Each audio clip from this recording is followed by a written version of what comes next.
The following tonight,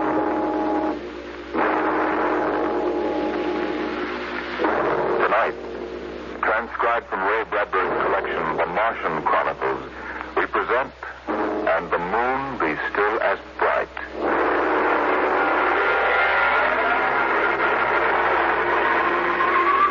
The first three expeditions to Mars left Earth in a mushroom of flame, arced through the atmosphere, and finally dwindled to tiny specks in the big eye of Mount Palomar telescope, and then were lost to sight forever. The prearranged landing signals flashed back to Earth, and then the radios went dead. One after the other, ships had disappeared and were never heard from again. But still the rockets came. The fourth expedition emerged from the silent gulfs of space and angled down toward the floating red disk of Mars, down into an orbit, as the order came to land. Stand by for deceleration. Deceleration, aye, sir. Skids down. Skids down, sir. Engine room. Engine room, aye. Landing procedure. Fire 1, 3, and 5. Aye, sir.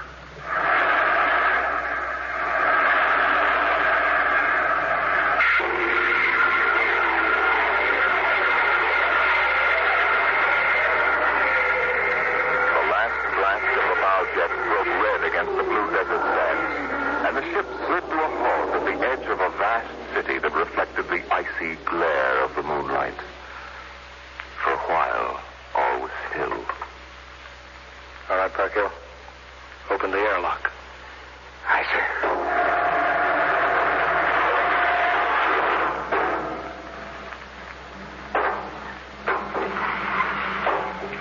Fresh air. How about a fire, Captain Wilder? Freezing. Later. We got work to do. Smell that air. You could get drunk on it. Say, there's an idea. Why don't we break out a bottle and celebrate? Biggs, there'll be no drinking done till we're secured. But we're landed, Captain. 3 other expeditions landed and disappeared within 24 hours. They're not relaxing security till we find out what happened to them. Maybe Martians? Exactly, Parkhill. Spender, you're an archaeologist. How old would you say those buildings are? Somebody built these cities? Oh, I can't tell till I study them more closely. It's the kind of engineering we couldn't duplicate on Earth. Those thin, reed-like towers and the stone filigree wouldn't stand up under Earth pressure. Beautiful, aren't they? I'm not interested in the architecture now. I want to make sure there's nothing there that might be dangerous. Mr. Hathaway. Yes, sir. I want you to take a reconnaissance party into the city and find out what's there. The cities all look dead from the air, sir. They look dead, but I want to make sure. Mr. Spender, you better go with Hathaway. Yes, sir. Don't waste any time gathering relics either. You can make an archaeological study later. Right now, I want a security report. Biggs? Yes, sir. We'll set up camp right here. No man is to go more than 50 feet from the rocket. And there'll be no celebration till Hathaway and his party report back. No, sir. It's just that we've been cooped up in there. That's all, Biggs. We've landed safely. We're not safe yet. Not until we know what we're up against here. We'll maintain full security till Hathaway gets back.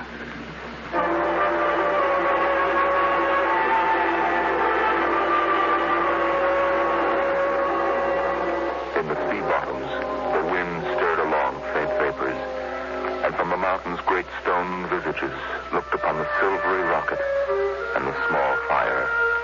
The sky was black overhead as the 2 racing moons threw knife-edge double shadows on the desert. All right, come and get it, Chow. What you got to eat, Jackie? Sawdust, smothered in cold lamb fat. Right, I thought it was something I couldn't eat. Hey, you guys, pipe down. Captain, Mr. Hathaway's back. Captain Wilder. Over here, Mr. Hathaway. Well, most of the city is dead, sir. Spender says it's been dead a good many thousand years. But we found one part about a mile over. What about it? People were living in it last week, sir. People? Martians. I see. Where are they now? Dead. We found the bodies. Thousands of bodies. They haven't been dead more than 10 days. What did they die of? You won't believe it. What killed them? Believe it. What killed them? Chickenpox. Chickenpox? Yes, I made tests. It worked differently on Martians than on Earth people. Burned them black and dried them out to brittle flakes. pigs. But where could they get chickenpox? From Earth, sir. And the other rockets did get through. Yes, sir. I don't know what the Martians did to them, but I sure know what they did to the Martians. Gave them chickenpox and wiped them out. They just didn't have any resistance to an Earth disease. There aren't any of them left? There won't be any. When a thing like that starts spreading, sir, there's no stopping it anywhere. It's 1,000 to 1 that's killed them all. This planet is through. Incredible. Think of it, Captain. A dirty, silly child's disease like chickenpox.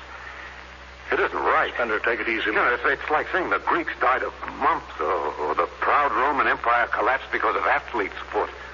We didn't even give them a decent excuse for dying. We just gave them chickenpox. Spender, get hold of yourself. We didn't see those bodies, Captain. It must have been a shock, I suppose.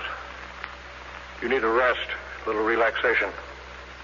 Martians are dead. There's nothing you can do about it now. Hey, you hear that? The Martians are all dead. Well, come on, let's break out a bottle and whoop it up. How about it, Captain? Well, all right, man. All right. Hathaway, see to the security guard. Yes, sir. Good Lord, do they have to do that now? It's been a tough trip. It's only natural they'd want to celebrate a little. Celebrate because the world died? Because a rotten little virus from Earth wiped out a whole civilization? Well, they're not thinking of Isn't that. it time later to throw old beer cans into the canal? A civilization died here. It's like butchering a pig in a churchyard. Spender, you think too much. We're lucky to get to Mars without catching a meteor in our bulkhead. Let us go at that. Safe on Mars. The first statement, safe on Mars. We gotta celebrate.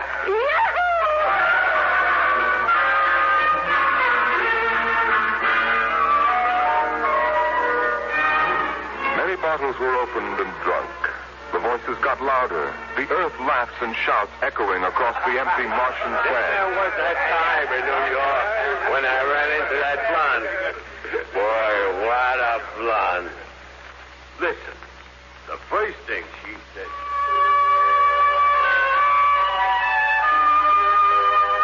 Spender listened to the wind over his ears, cool and whispering. He felt the land getting cooler. The stars drew closer, very clear. The air smelled clean and new. He looked at the cool ice of the white Martian buildings over there on the empty sea lands. Hey, what do we do with these empty bottles? Save them. There's a 2-cent deposit. Throw them away. Wait. How about that building? Do the one for $1 I can eat one right through that window. You're right. Here goes. Bullseye. I'm a buck. Double or nothing on the next shot. Put that bottle down, Biggs. Who's that? Mr. Spender? Stop smashing those windows. What's the difference? Planet's ours now. I guess I can do anything with it that I want. Drop that bottle, I'll knock your teeth out. Yeah? Just watch me. I warned you, Biggs.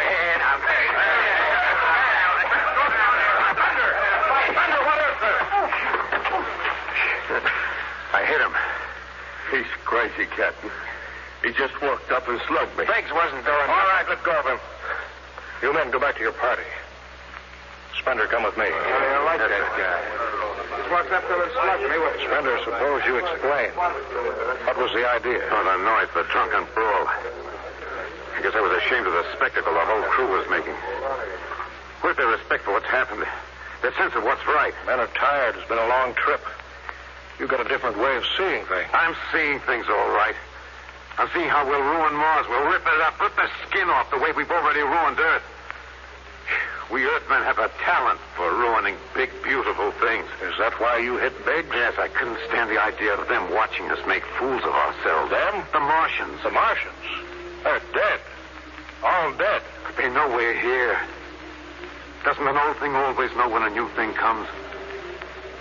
We've come a long way to smash their windows and spit in their wine. Well, maybe you're right. I'm fining you $50 for that fight. Now suck in your chin. We'll go back there and play happy.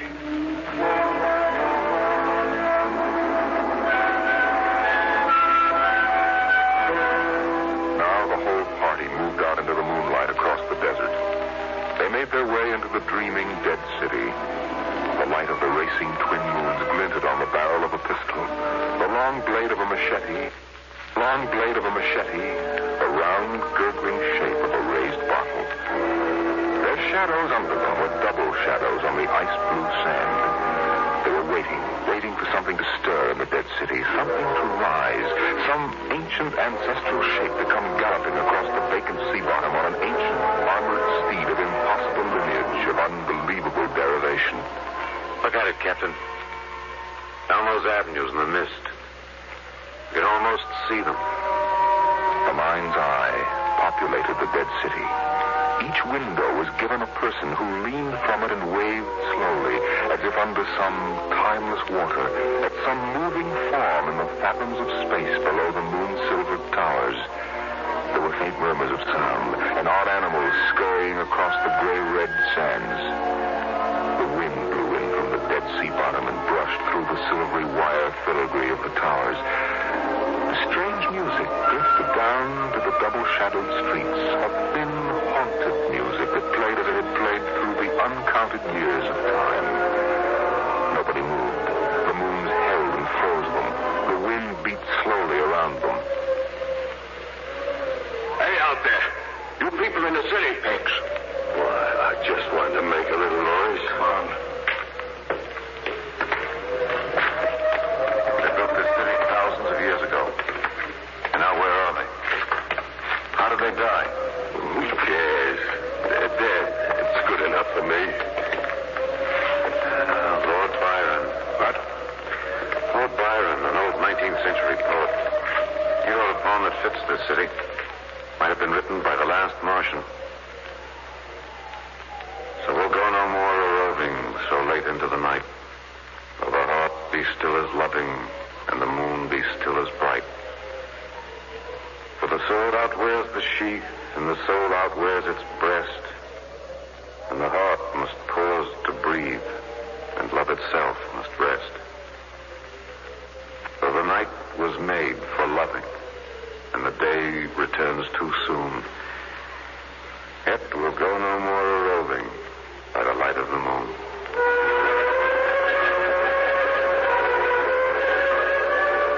Without a word, the Earthmen stood in the center of the city.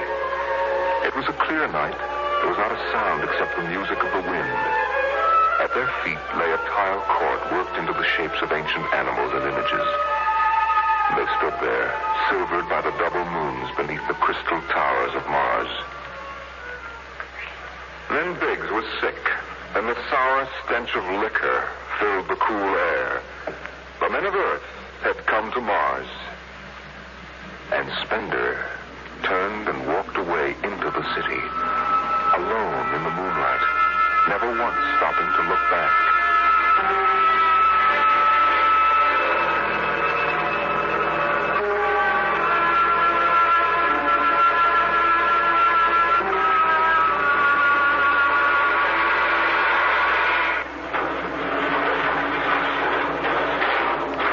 That you, Hathaway? Yes, sir.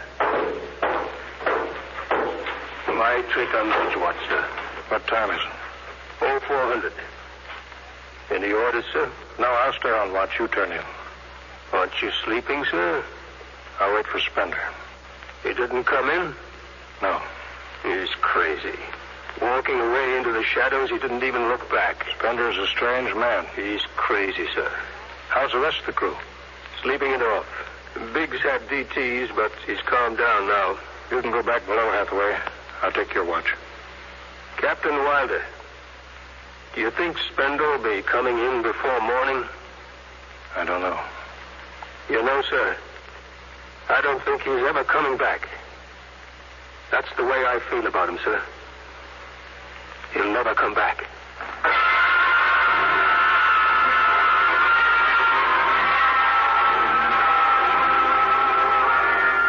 It was a morning that might have been a Monday, or a Tuesday, or any day on Mars. Biggs was on the canal rim, his feet hung down in the cool water, soaking, while he took the sun in his face. What are you doing back here, Biggs? Didn't you go out with the search party? Yeah, I come back. I got a blister. Sure. What do you mean? Look, Cherokee, you see that? Anyway, I had enough searching. 4 days hunting for that screwball Spender. Didn't find him yet, huh? Nah, good riddance. Oh, my feet, I'm gonna soak 'em good. Soak 'em good. If I was wild, I wouldn't worry about that nut Spender. Let him go. He's a crackpot anyway. A little foggy upstairs, I guess. Why don't you take your feet out of that canal, Biggs? I gotta make coffee out of that water. Coffee? You call that stuff coffee? I had a motorcycle once that dripped grease that tasted better than that. Wait a minute. Biggs, look over there. Where? By that bush. There's someone there. Hey, it's him. Hey, Spender! Spender? Yeah, he's coming over. Why didn't he stay lost, the crazy jerk? Hi, Spender. Long time no see. Hello, Cherokee. I've been exploring some ruins. You and them ruins. You're like a dog in a boneyard. What's the matter? Where you been? Up in the hills. What would you say if I told you I'd found a Martian? Huh? Where? Never mind. Let me ask you a question. How would you feel if you were a Martian and people came to your land and started to tear it up? I know how I'd feel. I've got Cherokee blood in me. My grandfather told me lots of things about the way they kicked the Indians around in the Oklahoma Territory. If there's any Martian around, I'm all for him. How about you, Biggs? They're dead. They're all dead. A good thing, too. Well, I found a Martian. Up in a dead town in the hills. I've been reading their books. They're easy to understand. I've learned their language. Then I found this Martian. He said, give me your boots, and I did. He said, give me your uniform, and I gave him my uniform. You're crazy, Spender. Hey, Cherokee, he's crazy. And the Martian said, give me your gun, and I gave him my gun, and then he said, come along and watch what happens. And the Martian walked down into camp, and he's here now. I don't see no Martian. I'm the last Martian. What? Biggs, I'm going to kill you. You cut it out. What kind of a lousy joke is that? Stand up and take it. Hey, put that gun away, Spender. Cut it, Spender. Don't. Put that gun away. You're joking. You're kidding, huh?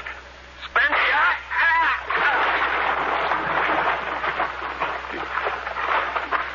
He's dead. You killed him. You can come with me, Cherokee. You know how the Martians would feel. You can be in this with me. You killed him. You just killed him. He deserved it. You're crazy. Well, maybe I am. But you can come with me. Come with you? For what? Go on. Get out of here, you crazy murderer. All of them. I thought you'd understand. I thought you'd remember what happened to your own people. You get out of here, you crazy murderer. Give me that gun.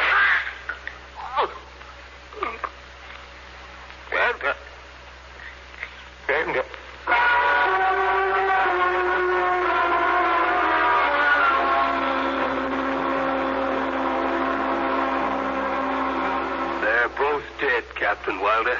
Who's missing? Only Spender. It must have been him, sir. Why didn't he come and talk to me? Why didn't you talk to me? I'd have shot his brains out. That's what I'd have done. He took him by surprise. There's no sign of a struggle. Hathaway, break out the arms locker. Issue pistols, rifles, and grenades. Yes, sir. You better get the Bible out of the navigation chest. We'll have to bury these two. Parkhill. Aye, sir. You start digging a grave. How about Spender? We'll have to go up in the hills and find him. Just let me at him with my bare hands. Crazy murdering louse. That's enough, Parkhill. The man is sick. He must be. Sick, my eye. Now grab a shovel. Start digging.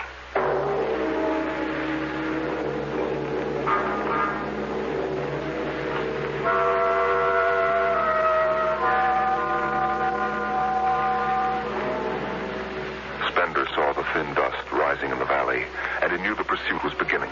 The sun burned farther up the sky, and the blue sand drifted lazily across the sea bottom below. He sat beside a quiet pool 10,000 years old and held a silver book. Through the house played the strange wind music of ancient Mars, and he heard voices whisper in his mind. I hear you. I've always heard you, even down there on Earth. I won't. What's the use?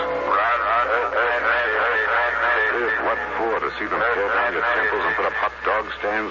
Run. They've seen me. They know I'm up here. There's Wilder now. Got him right in my sights. Funny, he hasn't ordered me to use grenades. He could lob one right up here and blow me to bits. Yeah, maybe the captain thinks I'm too nice to be blown to bits. He wants my death to be clean. Yeah, just one bullet hole in me, nothing messy. And why? Because he understands me. He's the only one in the crew who ever did. Well, at least I can do the same for him. Just one bullet in his heart, a nice clean death. All I have to do is pull the trigger and then...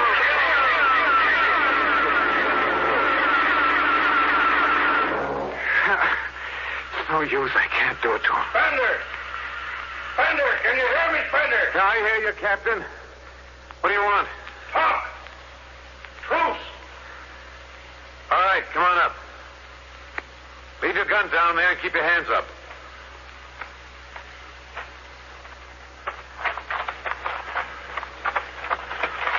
Spender, are you there? Over here. It's quite a climb. Mind if I sit down? Cigarette? Thanks. Light? Yeah, got my own. It's warm. It is. You comfortable up here in the hills? Quite. How long do you think you can hold out?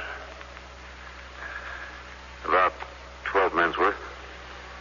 Why didn't you kill all of us this morning when you had the chance? You could have. I know. I got sick. After I started killing people, I realized they were just fools and I shouldn't be killing them. But it was too late, so I came up here where I could get angry again. Why did you do it? Because I've seen that what these Martians had was just as good as anything we'll ever hope to have. They stopped where we should have stopped 100 years ago. They knew how to combine science and art and religion. They knew how to live with dignity and peace. And for that reason, you started shooting people? When I was a kid, my folks took me to visit Mexico City. I'll always remember the way my father acted, loud and big. My mother didn't like the people because they were dark and didn't wash enough. I didn't see my mother and my father coming to Mars and acting the same way. Anything that's strange is no good to us. We aren't fit to take over this planet. But kill 2 men. What could I do? It's me against the whole Earth. Isn't it enough they've ruined one planet? Now they want to ruin this one. I'll kill you all off, Wilder. That'll delay the next rocket 5 years. And I'll kill them, too. If I'm lucky, I'll live to be 60. And I'll meet every expedition that lands on Mars. I'll be very friendly. I'll explain that our rocket blew up one day. And I'll kill them off. I'll save Mars for half a century. And by then, maybe the Earth people will give up. You got it all planned. Yes. Yet you're outnumbered. We already have you surrounded. In an hour, you'll be dead. I found an underground passage that'll take me back into the hills, Wilder. I'll go back there, and then I'll pick you off one by one. We'll see.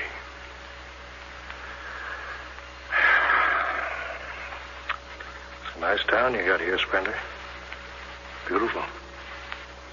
I'd like to live here. You can. But join me. You're not like them.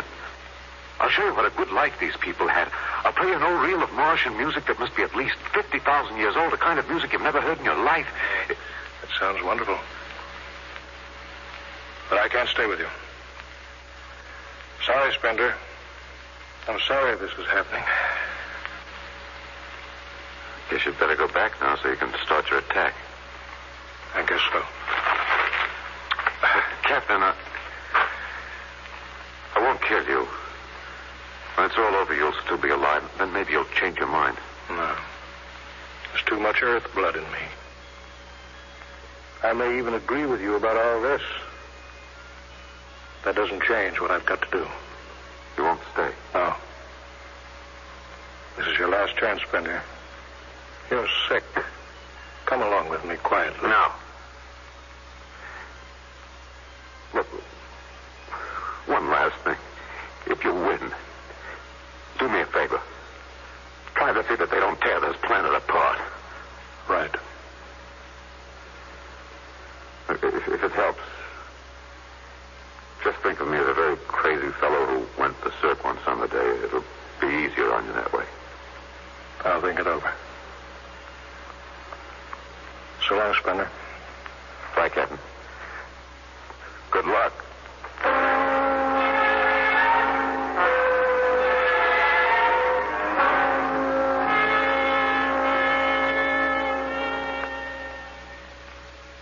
All right, we'll go after him now.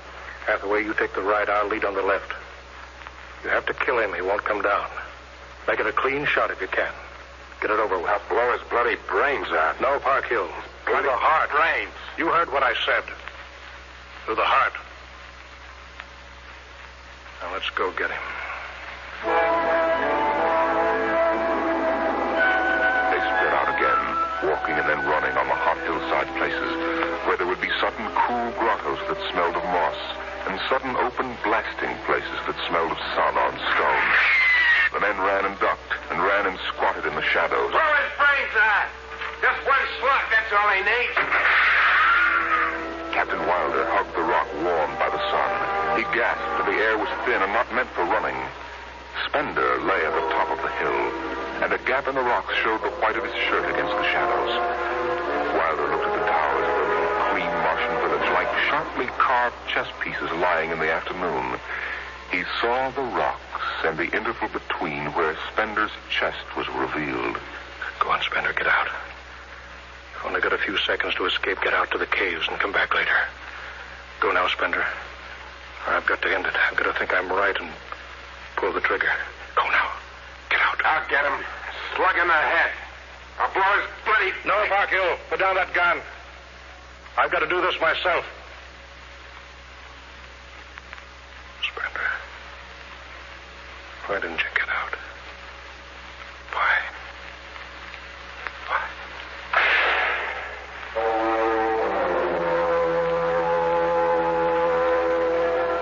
They buried him in that ancient valley town where the music of the wind played on through the days and the nights.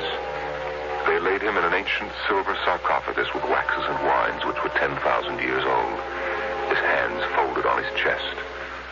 The last they saw of him was his peaceful face in the cold silver light of the racing twin moons.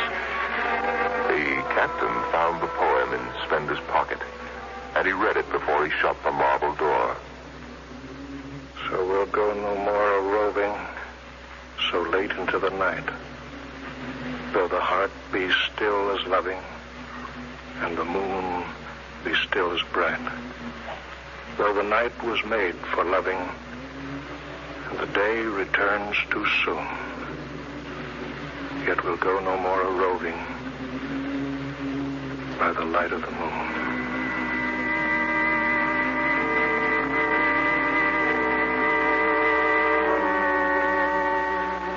The next afternoon, Park Hill did some target practice in one of the dead cities, shooting out the crystal windows and blowing the tops off the fragile towers. Captain Wilder caught Park Hill and nearly